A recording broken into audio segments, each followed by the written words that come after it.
원하오니 오늘 이 시간 선포되어지는 말씀 통하여 교회와 내 인생과 이 세계의 주인이 하나님이심을 다시 한 번 더 확증하는 은혜의 시간 되게 하여 주시옵소서. 감사드리며 예수님 이름으로 기도하옵나이다. 아멘. 할렐루야. 한 주간 잘 지내셨지요? 우리 옆에 분 바라보면서 한번 축복합시다. 하나님이 당신을 기억하고 있습니다. 우리가 살다 보면 나 혼자 있는 것 같이 느껴질 때가 있어요. 주변에 아무도 없고 나처럼 혼자 외톨이처럼 떨어져 있다는 생각이 들 때가 있지만, 그럼에도 불구하고 하나님 여러분 한 분 한 분을 기억하고 계시고 여러분들을 가장 선하고 가장 좋은 길로 인도하기 원하신다는 그 사실을 잊지 않기를 주의 이름으로 간절히 축원합니다. 우리는 지난주 성령 강림 주일을 보내었지요. 지난주 말씀드렸습니다. 예수님께서 부활하신 이후에 40일 동안 이 땅에 머무시면서 많은 사도들과 많은 성도들에게 찾아오셔서 하나님의 나라와 부활의 소망에 대해서 전해주셨습니다. 그리고 승천하시면서 마지막으로 우리 모든 성도들, 이 땅에 살고 있는 모든 믿음의 사람들에게 사명을 주셨는데, 그 사명이 뭐냐? 마태복음 28장 19절 20절에 나온다는 겁니다. 말씀에 보면 이렇게 기록되어져 있습니다. 그러므로 너희는 가서 모든 민족을 제자로 삼아 아버지와 아들과 성령의 이름으로 세례를 베풀고 내가 너희에게 분부한 모든 것을 가르쳐 지키게 하라. 볼지어다 내가 세상 끝날까지 너희와 항상 함께 있으리라 하시니라. 할렐루야. 주님께서 저와 여러분에게 주신 사명은 모든 사람을 주님의 제자로 삼는 겁니다. 그리고 성령의 이름으로 그들에게 세례를 베풀고 하나님께서 분부한 모든 것을 가르쳐 지키며 사는 것, 이것이 바로 이 시간 이 자리에 앉아 있는 저와 여러분에게 주신 사명이더라는 겁니다. 그런데 어떻습니까? 여러분들 주님이 주신 이 사명을 정말 잘 감당하고 있습니까? 우리 주님께서는 아셨어요. 주님이 주신 이 사명을 우리의 힘으로, 우리의 수고로, 우리의 노력으로 감당할 수 있는 것이 아님을 아셨기에 승천하시면서 주님 뭐라고 말씀하셨습니까? 너희들을 도와줄 보혜사 성령 하나님을 보내주겠다. 그리고 그 성령을 기다리라 말씀하셨습니다. 그리고 약속하신 성령님이 오셨을 때 그들은 변화되고 새로워지는 은혜를 누리게 되었다는 겁니다. 가장 대표적인 변화의 주인공 누구였을까요? 바로 예수님의 수제자였던 베드로 아닙니까? 베드로는요, 예수님이 십자가에 달리시기 전 자신 있게 이렇게 얘기했습니다. 모든 사람이 다 나를 예수님을 떠날지언정 저만은 절대로 떠나지 않겠습니다. 끝까지 주님을 지키겠습니다. 그렇게 호언장담했던 사람이었어요. 그런데 예수님께서 십자가에 달려 죽으시는 순간 주님을 모른다고 부인했을 뿐만 아니라 도저히 성경에도 기록될 수 없을 만큼 여러분 저주에 가까운 여러분 독설을 쏟아부으면서 예수님을 떠났던 사람 아닙니까? 예수님이 십자가에 달려 죽으시는 모습을 보고 모든 것을 포기하고 자기의 고향으로 돌아가 다시 원래의 직업이었던 어부의 삶을 살려고 했던 형편없는 사람, 그 사람이 예수님의 제자 베드로였습니다. 그런데 그랬던 그가 오순절 마가의 다락방에 임한 성령의 충만함, 성령의 은혜를 체험하고 변화되고 새로워졌습니다. 베드로 3년 동안 예수님과 함께 다녔습니다. 예수님이 행하신 수많은 기적과 예수님의 가르침을 직접 받았지만 그는 변화되지 않았습니다. 하지만 성령의 역사, 강력한 역사는 베드로를 완전히 새로운 사람으로 변화시켰습니다. 그가 그의 입술을 통해 주의 복음을 전하니까 수천 명의 사람이 회심하고 돌아오는 기적도 일어났다라고 성경은 이야기하고 있습니다. 사랑하는 성도 여러분, 그렇다면 여러분들은 주님을 믿고 주님을 사랑한다고 고백하고 성령의 사람으로 변화되고 난 이후에 새롭게 달라지고 새롭게 변화된 것들이 있으십니까? 제가 지난주에도 여러분에게 여쭈었습니다. 성령의 사람이라면 달라져야 된다고 말씀드렸습니다. 성령의 사람이기 전과 전후의 삶이 완전히 달라져야 되지 않느냐는 거예요. 늘 남을 힘들게 하는 부정적인 성격이, 그리고 내가 늘 최고라고 생각했던 교만한 마음이 변화되고 새로워져야 된다는 거예요. 남을 향해 늘 정죄하고 늘 판단하고 죽이는 입술로 살았던 여러분들이었다면 성령의 충만함으로 말미암아 천국의 입술로 변화되어지는 놀라운 믿음의 은혜가 여러분들 속에 충만할 수 있기를 소망합니다. 그래서 우리가 어떤 상편, 어떤 상황, 어떤 순간 앞에 놓인다 하더라도 여러분들의 마음이 예수님의 마음이 되기를 원합니다. 여러분들의 눈이 예수의 눈이 되기를 원합니다. 여러분들의 입이 예수님의 입이 되기를 원하고, 여러분들의 손이 예수님의 손으로 새롭게 변화되어 하나님이 여러분들에게 주신 귀한 사명을 잘 감당하는 복된 성도들 다 될 수 있기를 주의 이름으로 간절히 축원합니다. 우리 옆에 있는 성도들 바라보면서 이렇게 한번 격려합시다. 우리 모두 주 안에서 변화되고 새로워집시다. 우리가 지난주에도 여러분들에게 말씀드렸습니다. 이 성령 강림 주일이, 이 성령 강림이 우리에게 중요한 이유는 바로 이 성령 강림을 통해서 교회가 시작되었다는 겁니다. 현존하는 교회에는 두 가지 중요한 요소가 있어야 됩니다. 첫 번째가 사람이 있어야 됩니다. 그렇지요. 사람이 교회에 모이지 않으면 그 교회는 교회로서의 역할을, 사명을 잘 감당할 수 없습니다. 요즘 시골에, 그리고 작은 교회들을 보면 점점 성도들의 수가 줄어들면서 성도들이 없는 교회들이 많이 생기고 있는 안타까운 사연들을 많이 듣곤 하지요.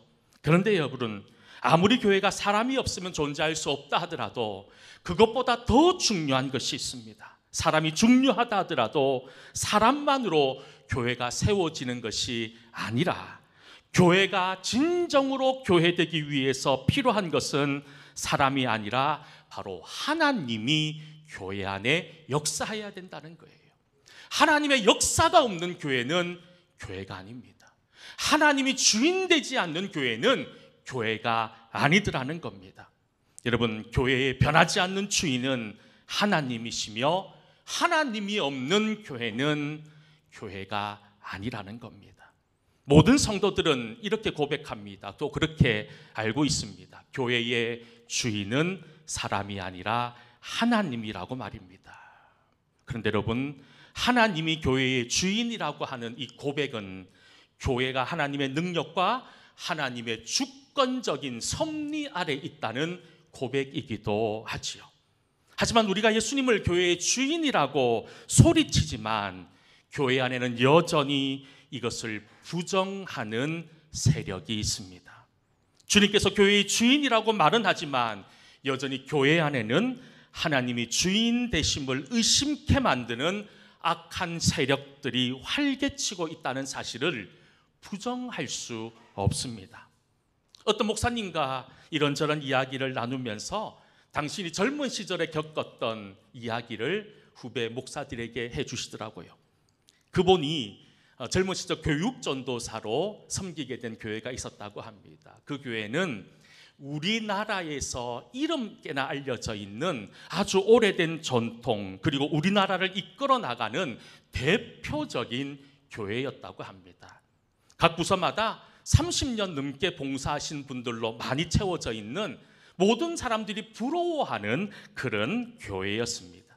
큰 기대를 가지고 이제 아동부 사역을 시작하셨다고 합니다. 그렇게 부임하셔서 부장님과 교사들과 함께 새로운 사업을 구상하고 계획을 세웠는데, 문제는요, 30년 넘게 그 아동부를 섬기셨던 권사님 한 분이 사사건건 반대하면서 아무것도 할 수 없게 만들었던 아픈 경험을 이야기하셨습니다. 그 권사님 어떤 분이었을까요? 당연히 그 권사님은 교회의 주인이 하나님이라고 철통같이 믿으셨던 분이셨을 거예요. 그 권사님의 삶은 자기의 시간과 자기의 모든 에너지를 쏟아부으며 누구보다도 교회를 사랑하셨던 분이셨을 거예요. 그런데 어떻습니까?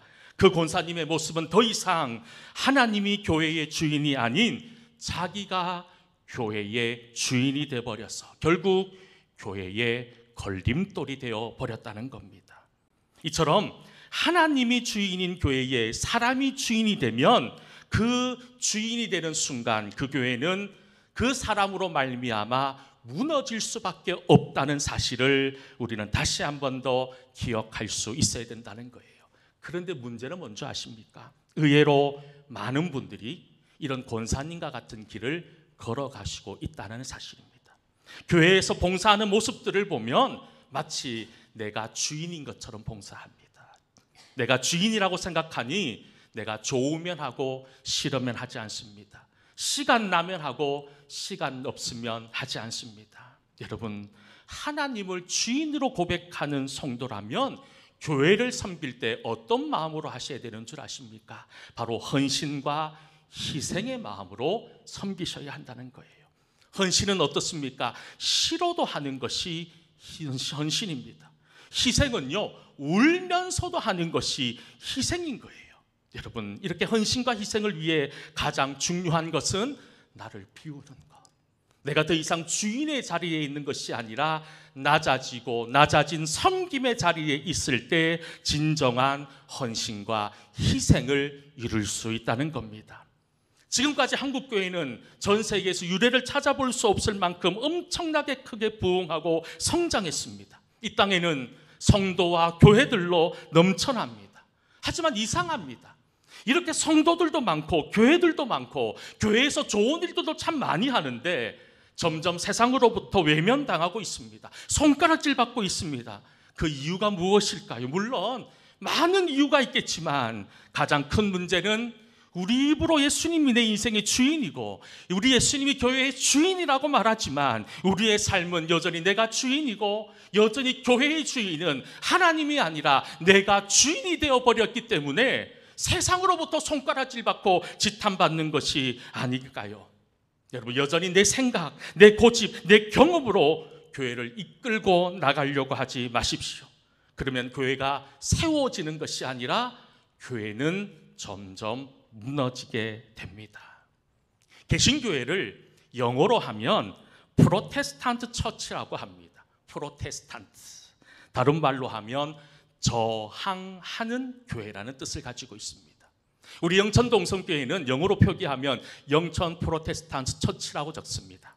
여러분, 무엇에 대한 저항으로 개신교회가 세워졌습니까? 바로 천주교회가 가지고 있었던 하나님이 주인이 아니라 교황과 주교가 주인이 되는 그런 교회에 대한 저항, 프로테스탄트를 위해서 개신교회가 시작되었다는 겁니다. 종교개혁자들이 5가지 중요한 것을 외쳤습니다. 오직 성경으로, 오직 그리스도로, 오직 은혜로, 오직 믿음으로, 오직 하나님의 영광으로라고 하는 5가지 중요한 주장을 통해서 그들이 말하고자 싶었던 것이 무엇일까요? 교회의 주인은 하나님이라는 거예요. 우리 인생의 주인 또한 하나님이라는 거예요. 이 세상의 주인 또한 하나님이라는 것을 외쳤던 것이 프로테스탄트 처치, 개신교회라는 겁니다. 그런데 언제부턴가 교회는 점점 천주교회처럼 계급이 생기기 시작했습니다. 목사가 주인이 되고 장로님, 안수집사님, 권사님들이 주인이 되어 버렸습니다. 마치 내 생각과 내 계획과 내 마음이 하나님의 뜻과 하나님의 계획으로 포장해서 끊임없이 나를 주장하고 있는, 그래서 세상의 논리가 그대로 교회에 깊이 뿌리 내려져 있는 지금의 모습이 우리의 교회의 현실의 모습이라는 거예요.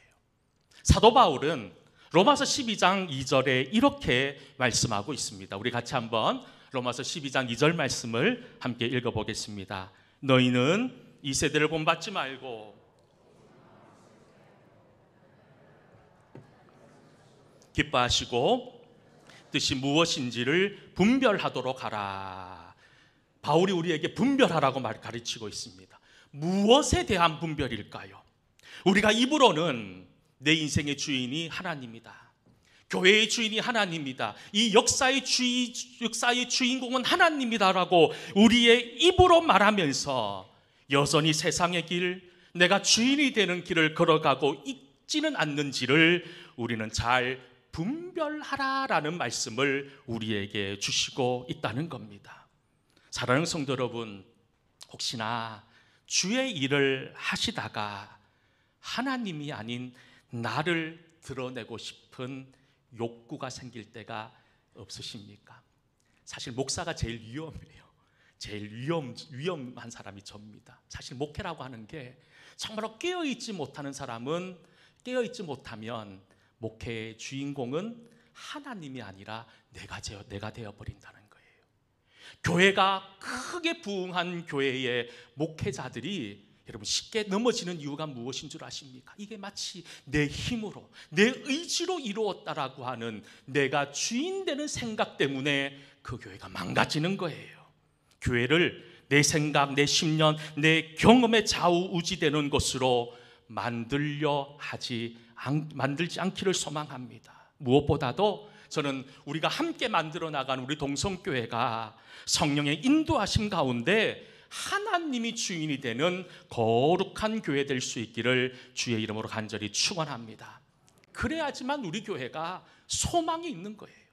그래야지만 우리 교회가 이 땅에서 주님으로부터 받은 사명을 잘 감당할 수 있는 복된 교회로 성장할 수 있다는 겁니다.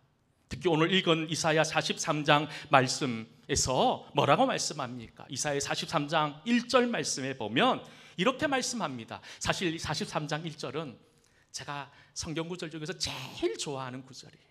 저에게 너무나도 은혜가 되고 도움이 되고 힘이 되는 말씀인데요, 우리 43장 1절 말씀을 같이 한번 읽어보겠습니다. 야곱아, 너를 창조하신 여호와께서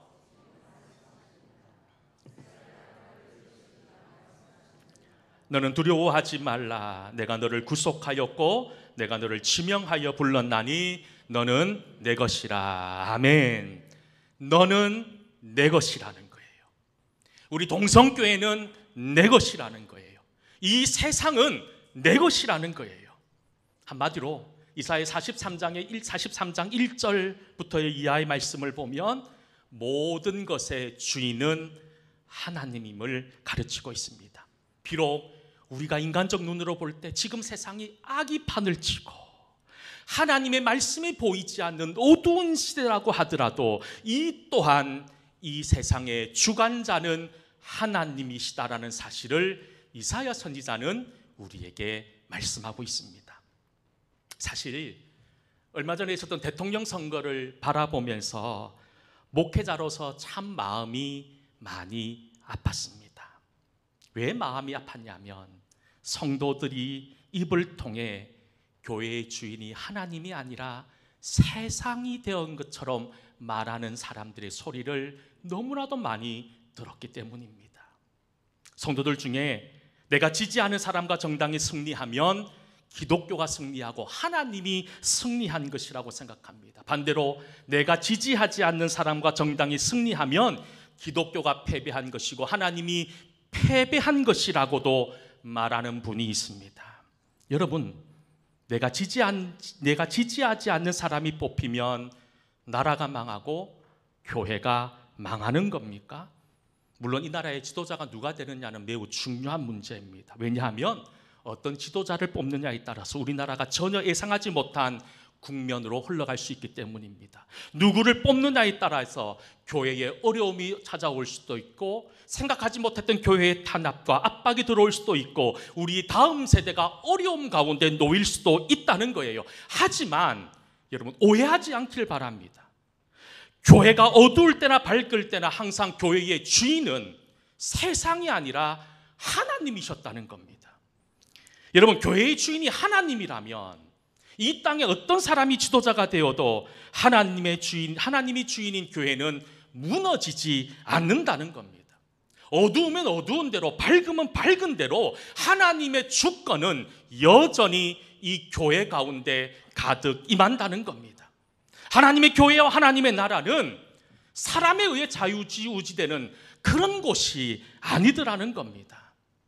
왜냐하면 교회와 주님의 나라의 주인은 사람이 아니라 하나님이기 때문입니다. 여러분, 성령 하나님이 주인인 교회가 세상의 지배를 받는 것처럼, 아니 마치 세상이 주인이 된 것처럼 우리 스스로 교회가 망했다, 이 나라가 망했다라고 하는 소리를 정말 여러분들의 입술을 통해서는 하지 말아야 된다는 겁니다.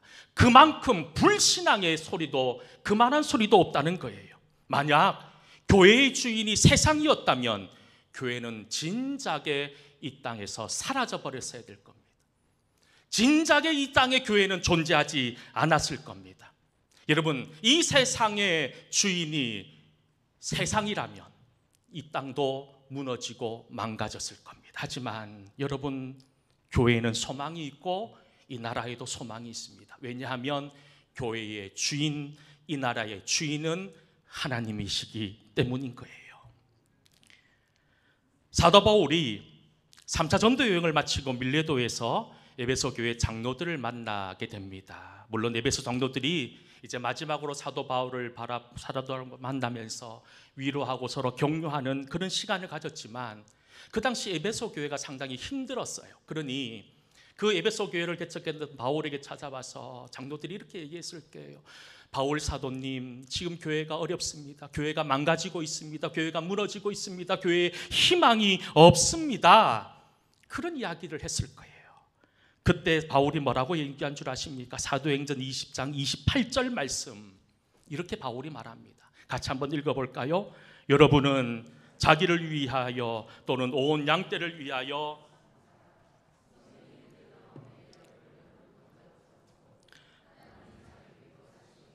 보살피게 하셨느니라. 아멘. 여러분, 주어가 누구입니까? 성령님이고 하나님이라는 거예요. 하나님이 지켜주신다는 거예요.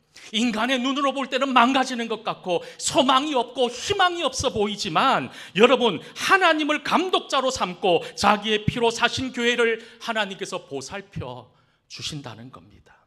여러분, 우리나라에는 믿음의 자유가 있습니다. 교회 오실 때 공권력으로 교회 못 오게 막힘을 당했던 경험이 있으십니까? 우리가 믿음의 자유가 있습니다. 그렇지만 여러분, 이상합니다. 한국 교회는 점점 쇠퇴하고 뒷걸음질 치고 있습니다. 매년 수십만 명의 성도들이 교회를 떠납니다. 제가 지난주 수요일 시간에 말씀드렸는데 우리 통합교단, 우리 대한예수교 통합교단만 1년에 12만 명의 성도가 줄었다고 이야기합니다.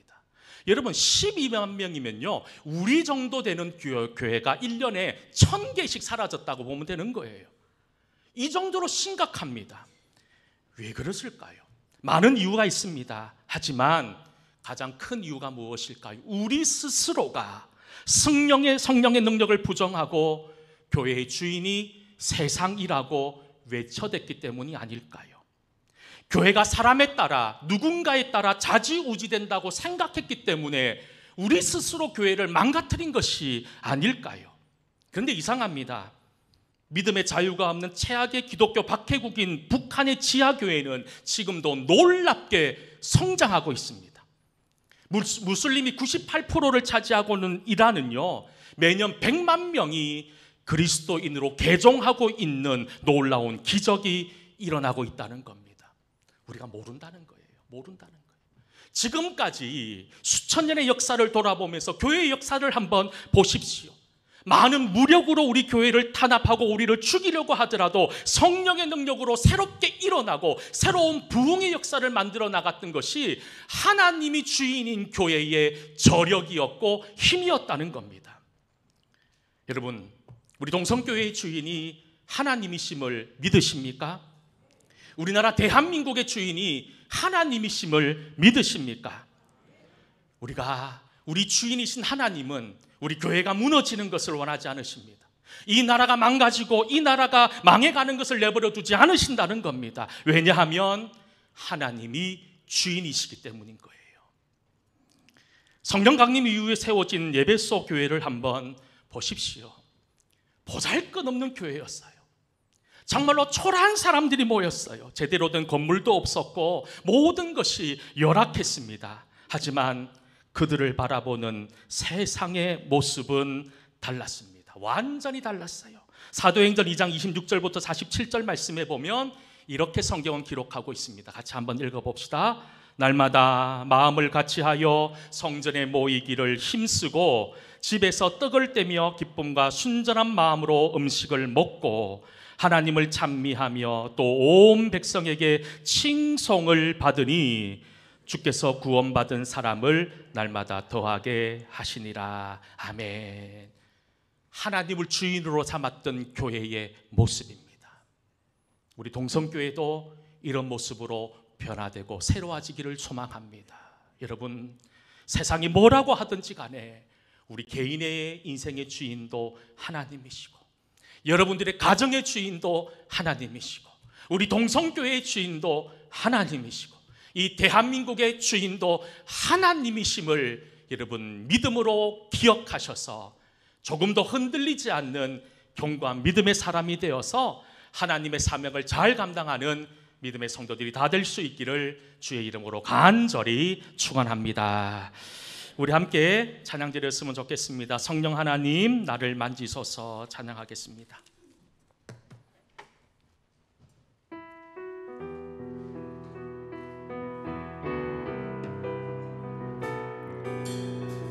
성령 하나님, 성령 하나님 나를 만지소서. 상하고 깨어지어 지친 나를 새롭게 하소서.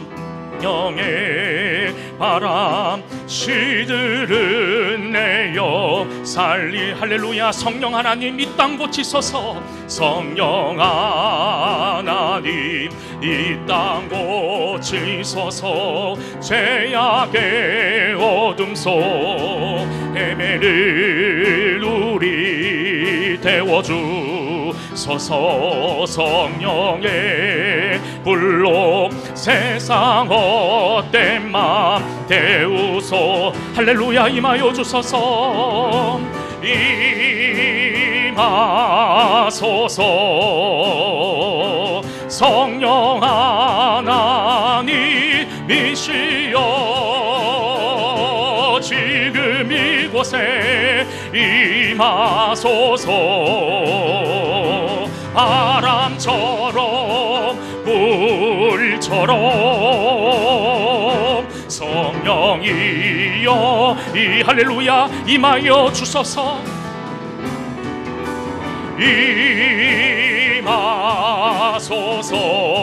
임하소서. 성령 하나님이시여 지금 이곳에 임하소서. 바람처럼 불처럼 성령이여 임하소서. 우리 짧게라도 한번 같이 기도하겠습니다. 여러분들의 인생의 주인은 하나님이십니다. 여러분들의 가정의 주인도 하나님이십니다. 우리 동성교회의 주인도 하나님이시고 이 나라 대한민국의 주인도 하나님이신 것을 여러분 의심하지 않기를 소망합니다. 여러분 다시 한 번 더 성령 하나님, 성령 하나님 이 모든 것의 주인으로 역사하여 달라고 우리 마음을 모아 한번 간절히 기도하며 나가겠습니다. 기도하겠습니다. 은혜로우신 아버지 하나님, 저희들 모든 성도들 가운데 함께하여 주시옵소서. 내가 주인 되지 않게 하여 주시옵소서. 이 세상의 주인이라고 외치지 않게 하여 주시옵소서. 온전히 하나님이 주인이시오니 우리 성도들의 가정, 우리 동성교회와 이 대한민국을 하나님의 나라로, 하나님의 교회로, 하나님의 가정으로, 하나님의 인생으로 만들어 주시옵소서. 새롭게 변화시켜 주시고 성령의 충만함을 저희들에게 허락하여 주시옵소서. 사랑의 주님, 우리 성도들을 통하여 살아계신 하나님을 드러내며 증거하기를 원합니다. 주여 붙들어 주시고 인도하시고 함께하여 주시옵소서. 살아계신 하나님 한 분만을 소망하오니 주여 여여 붙들어 주시고 역사하여 주시옵소서. 주님이 주인이시오니 주님의 뜻 가운데 기쁨으로 살아가는 우리 모든 성도들 다 될 수 있도록 함께하여 주시고 인도하시고 역사하여 주시옵소서. 역사하여 주시옵소서. 역사하여 주시옵소서. 사랑의 주님, 우리 스스로 세상이 주인이라고 말하지 않게 하여 주시옵소서. 우리 스스로 내가 주인이라고 생각하며 살지 않게 하여 주시옵소서. 이 땅의 모든 것의 주인이 하나님이시오니 그것을 부정하는 불신앙이 아니라 그것을 인정함으로 주님 의지하며 살아가는 우리 모든 성도들 다 될 수 있도록 주여 함께하여 주시옵소서. 예수님 이름으로 기도하옵나이다. 아멘. 우리 방금 드렸던 찬양 다시 드리면서 준비한 예물을 하나님께 드리도록 하겠습니다. 성령 하나님 나를 만지소서. 상하고 깨어져 지친 나를 새롭게 하소서. 성령의 바람 시들은 내어 살리소. 성령 하나님 이 땅 고치소서. 성령 하나님 이 땅 고치소서. 죄악의 어둠 속 헤매는 우리 태워주소서. 성령의 불로 세상 헛된 맘 태우소서.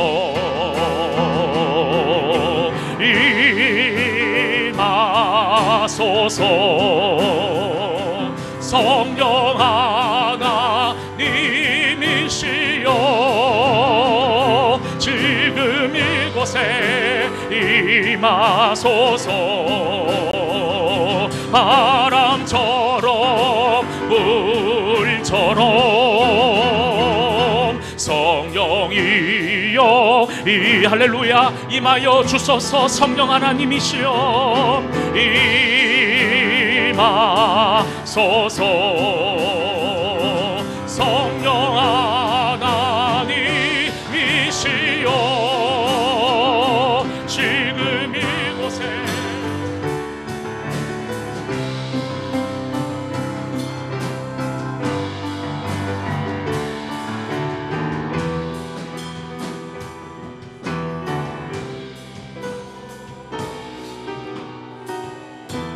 고마우신 하나님 아버지, 죄인인 우리를 하나님의 자녀로 삼아주시고 우리 인생의 주인 되어주시니 감사합니다.